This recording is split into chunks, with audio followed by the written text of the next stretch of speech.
Hello guys, welcome back with another video on the chapter Indian Economy on the Eve of Independence. आज हम लोग बात करेंगे हमारे एक जनरल टॉपिक के ऊपर। जैसे मैंने अपनी लास्ट वीडियो में आपको काफी कुछ चीजें एक्सप्लेन करी थी, हमारे ऑक्यूपेशन स्ट्रक्चर से रिलेटेड, डेमोग्राफिक प्रोफाइल से रिलेटेड, हमारे और भी बाकी बहुत सारी चीजें ऐसे थी हमारी जिसके बारे में हम लोग ने अपनी इंडियन इकोनॉमी के बारे में समझा। आज हम अपने इस टॉपिक में हम ये समझने की कोशिश करेंगे कि उस टाइम पे हमारी इकोनॉमी में क्या क्या चीजें थी, कैसी थी, कितनी थी, क्या यूज थे उनके और किस तरह से हमने उनको इस्तेमाल किया।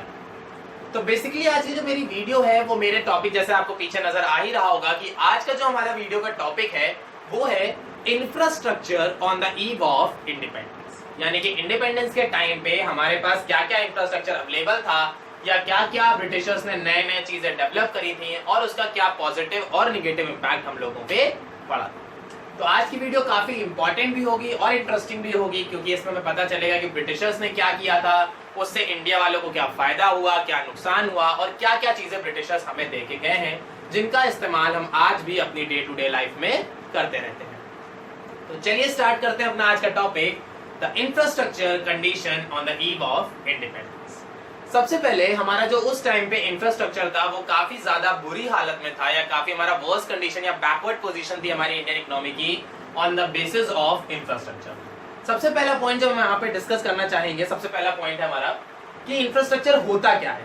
पहले तो उनके कंडीशन जानने से पहले व्हाट इज इंफ्रास्ट्रक्चर, तो it refer to the elements of economic changes and social changes. क्या क्या चेंजेस है? इंफ्रास्ट्रक्चर मेरा रेफर करता है मेरी economic changes and social changes. Economic changes का मतलब होता है या इकोनॉमिक इंफ्रास्ट्रक्चर भी इसको हम लोग कह सकते हैं। तो बेसिकली हमारा जो इंफ्रास्ट्रक्चर है उसके दो एलिमेंट होते हैं, economic infrastructure and social infrastructure. दो तरह के एलिमेंट्स हैं हमारे, economic infrastructure and social infrastructure. सबसे पहले हम लोग बात करते हैं economic infrastructure. Economic infrastructure basically हमारा बेस करता है उन पार्ट से जहां से हमें कुछ रेवेन्यू अर्न हो रहा है। मतलब हमने कुछ इंफ्रास्ट्रक्चर ऐसे डेवलप किए हैं जिससे हम प्रॉफिट कमा रहे हैं, कुछ रेवेन्यू अर्न कर रहे हैं, कुछ इनकम अर्न कर रहे हैं। तो ऐसे सोर्स ऑफ इनकम या ऐसे हमारे इंफ्रास्ट्रक्चर हमारे कहलाते हैं इकोनॉमिक इंफ्रास्ट्रक्चर। जैसे आपने रोड्स बनाई तो रोड पे आपको रोड टैक्स मिलेगा, वो मेरा इकोनॉमिक इंफ्रास्ट्रक्चर हो गया। आपने कोई कंस्ट्रक्शंस किया बिल्डिंग्स का, आपने उन बिल्डिंग से रेंट लिया, वो आपका इकोनॉमिक इंफ्रास्ट्रक्चर में आ जाएगा। ठीक है, आपने कोई ब्रिजेस, हाईवे बनवाए, ब्रिजेस बनवाए तो उसमें आपने टोल टैक्स लेना शुरू कर दिया तो वो आपके लिए एज अ रेवेन्यू जनरेशन का काम हो जाएगा।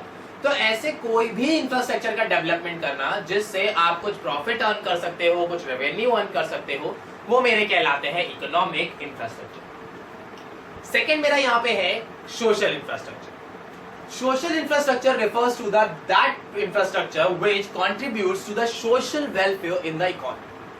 Social infrastructure जो है वो हमारा contribute करता है social welfare करने में, जैसे कि मेरे schools, college, hospitals, ठीक है, NGOs। तो ऐसी चीजें जो हमारे social welfare या social life या quality of life को improve करती हैं, ऐसी चीजें हमारी आती हैं सोशल इंफ्रास्ट्रक्चर। जैसे मैंने अभी बताया, स्कूल्स हमें एजुकेशन देते हैं, कॉलेजेस हमें एजुकेशन देते हैं, हॉस्पिटल्स हमारी हेल्थ अच्छी रखते हैं, एनजीओज हमें सोशल मतलब सोसाइटी में रहने के लिए कुछ चीजें प्रोवाइड कराते हैं जिससे हम अपनी लिविंग्स को इजीली हैंडल कर सकते हैं। तो यहाँ पे हमारे इंफ्रास्ट्रक्चर को हमने दो कैटेगरी में डिवाइड किया है, economic infrastructure and social infrastructure. Economic infrastructure हमारा रिफर करता है जिससे हम कुछ रेवेन्यू अर्न कर रहे हैं, एंड हमारे सोशल इंफ्रास्ट्रक्चर रिफर करता है जहां पे हम लोगों ने कुछ क्या किया है, सोशल वेलफेयर किया हुआ है। तो ये थे हमारे two basic elements of the infrastructure. अब आगे हमारा है कि क्या क्या चीजें हुई। सबसे पहले ब्रिटिशर्स ने क्या किया था, रेलवे और develop to transport the finished goods. Britishers को काफी ज्यादा प्रॉब्लम हो रही थी अपने फिनिश गुड को इंडिया तक लाने के लिए या रेस्ट ऑफ द वर्ल्ड में पहुंचाने के लिए। ब्रिटिशर्स को काफी ज्यादा प्रॉब्लम फेस करनी पड़ रही थी, बहुत टाइम कंज्यूम होता था, कोई उनके पास फैसिलिटीज अवेलेबल नहीं थी एक जगह से दूसरी जगह जाने के लिए। तो ब्रिटिशर्स ने क्या किया, अपने फिनिश गुड को एक कंट्री से दूसरी कंट्री पहुंचाने के लिए उन्होंने रेलवे स्टैब्लिश किया ताकि उनके गुड्स जो है वो इजीली एक कंट्री से दूसरी कंट्री पहुंच जाएं, उनके गुड इजीली अवेलेबल रहे मार्केट में, और जो वो टाइम ड्यूरेशन था डिस्टेंस ट्रेवल करने का उसको भी बहुत ज्यादा शॉर्ट इन्होंने कर दिया था। तो पहला काम हमारे इंफ्रास्ट्रक्चर में क्या हुआ था, ब्रिटिशर्स ने रेलवे डेवलप करी थी। किस लिए? ताकि जो ब्रिटिशर्स हैं वो अपने फिनिश गुड को इजीली ट्रांसपोर्ट कर पाए एक जगह से दूसरी जगह या एक कंट्री से दूसरी जगह। तो पहला इंफ्रास्ट्रक्चर बेनिफिट हमें क्या मिला था, हमारे यहाँ रेलवे स्टैब्लिश हो गई थी जो कि हमारे फिनिश गुड को एक जगह से दूसरी जगह पहुंचाने में हेल्प कर रही थी। ये जो रेलवेज है, एक बात ध्यान से सुन लीजिएगा, ये जो रेलवे स्टैब्लिश हुई है ये ब्रिटिशर्स ने करी है। तो यहाँ पे जो फिनिश गुड ट्रैवल हो रहे हैं वो ब्रिटिश के हो रहे हैं, इंडियन फिनिश गुड कोई भी ट्रैवल नहीं हो रहे हैं। यानी ये जो रेलवेज है इसका इस्तेमाल इंडियंस अपने फिनिश गुड को ट्रांसपोर्ट करने के लिए या एक जगह से दूसरी जगह में ले जाने के लिए यूज नहीं कर सकते थे। इस रेलवे का इस्तेमाल सिर्फ और सिर्फ ब्रिटिशर्स कर रहे थे अपने फिनिश गुड को मूव कराने। ठीक है। सेकेंड है, ports were develop to handle export of the raw material. Britishers ने क्या देखा कि भाई हम लोग जो फिनिश गुड बना रहे हैं उसके लिए हमें रॉ मटेरियल चाहिए। वो रॉ मटेरियल आता इंडिया से है हमारे पास, बट इंडिया में कोई एक ऐसी प्लेस नहीं है जहां पे हम इतना सारा रॉ मटेरियल होल्ड करके रख सकें या स्टोर करके रख सकें। दूसरी चीज, इंडिया बहुत बड़ी कंट्री है तो यहाँ पे एक जगह से दूसरी जगह सामान लाना भी बहुत ज्यादा मुश्किल हो रहा था, और कंट्री के अंदर तो रेलवे उन्होंने सोची नहीं थी तो उनको थोड़ी सी प्रॉब्लम हो रही थी। तो ब्रिटिशर्स ने यहाँ पे दो चीजें करी, पहला उन्होंने पोर्ट्स डेवलप किए और दूसरा उन्होंने रोड्स डेवलप करी। ब्रिटिशर्स ने दो चीजें डेवलप करी, पहली उन्होंने रोड डेवलप करी ताकि जो इंडियंस हैं वो जो जितने भी इंडियंस हैं वो इंडिया कंट्री के अंदर, जो कंट्री है इंडिया उसके अंदर कहीं भी रहते हो वो आसानी से अपने गुड्स को एक जगह से दूसरी जगह ले जा पा सकें, सिटी के अंदर आसानी से उनकी मूवेबिलिटी बढ़ जाए। तो ब्रिटिशर्स ने इंडिया वालों के जो गुड्स थे उनको एक्वायर करने के लिए, उनको परचेज करने के लिए उन्होंने क्या किया, रोड्स डेवलप करी ताकि जितने भी इंडियन सेलर हैं वो आराम से अपने रॉ मटेरियल को उनके पोर्ट्स तक पहुंचा पाए, और पोर्ट्स तक पहुंचाने के बाद ब्रिटिशर्स उनको आराम से एक्वायर कर सकें और उनसे फिनिश गुड बना के हमें दे सकें। तो ब्रिटिशर्स ने क्या किया, दो चीजें डेवलप करी। पहली चीज उन्होंने रोड डेवलप करी ताकि जितने भी हमारे इंडियन सेलर्स हैं वो अपना सामान आसानी से उस पोर्ट तक ले जा सकें, और उस पोर्ट का मतलब क्या हो गया कि ब्रिटिशर्स ने रॉ मटेरियल को होल्ड करने के लिए या रखने के लिए एक जगह बनाई हुई थी जहां पे वो अपना सारा रॉ मटेरियल रखते थे एंड देन वहां से वन बाय वन सारी चीजें इंपोर्ट कर लेते थे। तो बेसिकली यहाँ पे क्या हुआ कि ब्रिटिशर्स ने सबसे पहले, अगर इसको एक सीरियलाइज वे में तैयार करें तो ब्रिटिशर्स ने सबसे पहले रोड डेवलप करी ताकि जो रॉ मटेरियल है वो फार्मर के पास से पोर्ट तक पहुंच सके, एक प्लेस तक पहुंच सके। फिर उस प्लेस को उन्होंने नाम दिया पोर्ट की, जहां पे अपना रॉ मटेरियल स्टोर करेंगे और ब्रिटिशर्स जहां से रॉ मटेरियल परचेज करेंगे और इंडिया वाले जहां से रॉ मटेरियल एक्सपोर्ट करेंगे उस जगह को नाम इन्होंने दे दिया पोर्ट्स। तो सेकंड इन्होंने चीज जो डेवलप करी वो थे मेरे पोर्ट्स।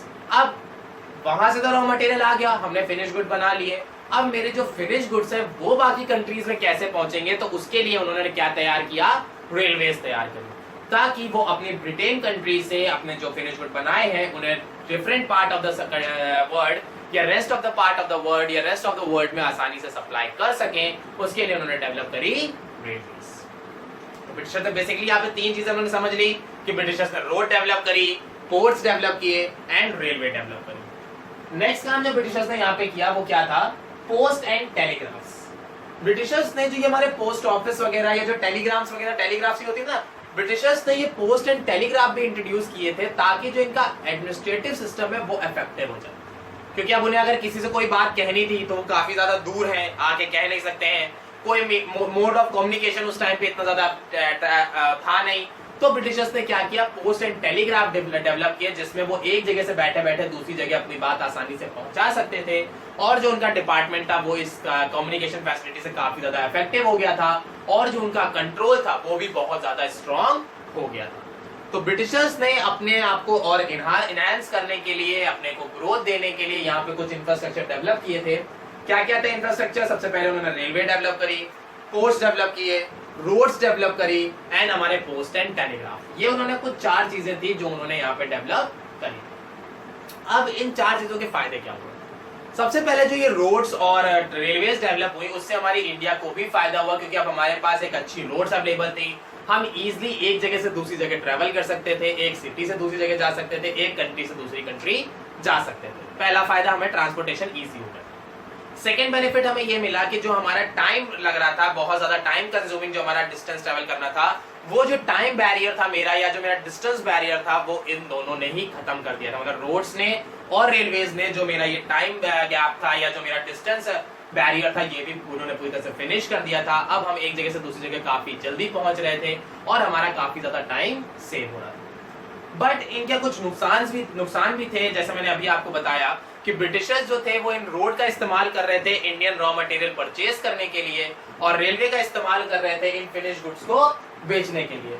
तो ब्रिटिशर्स रॉ मटेरियल परचेज करने के लिए रोड बनवाई थी और फिनिश गुड बेचने के लिए रेलवे बनाई थी। तो बेसिकली इन्होंने इंडिया की इंपोर्ट मार्केट को, इंडिया को एज अ इंपोर्ट और एक्सपोर्ट बना लिया था, मतलब net importer of the raw material and net exporter of the finish good Britain ने अपनी इंडियन मार्केट को बना लिया था, जिसकी वजह से हमारी जो इंडियन मार्केट थी वो बहुत ज्यादा खराब होती जा रही थी और हमारी कंट्री में ना तो रॉ मटेरियल अवेलेबल हो पा रहा था और ना ही सस्ते दामों पे फिनिश गुड मिल रहा।